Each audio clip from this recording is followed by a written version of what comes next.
इक्तसादी तरक्की में हिस्सा लेने और इक्तसादी और तिजारती ताउन को मजबूत बनाने के लिए बहुत से मौक़े फराहम करेगा।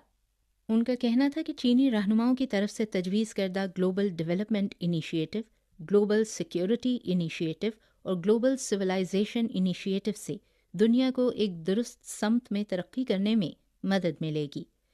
चीन में चिली के सफारत खाने के चार्ज डी अफेयर्स वॉन लानसू ने चाइना मीडिया को दिए गए एक इंटरव्यू में कहा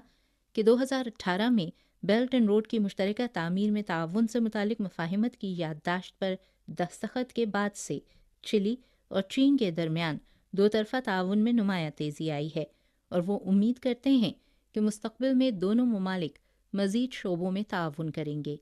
इस साल के जश्न बहार के दौरान चिली की चेरी चीन में मकबूल लकी फ्रूट रही। वॉन लानसो ने कहा कि चीन में चिली की चेरी की मकबूलियत की बड़ी वजह चीन और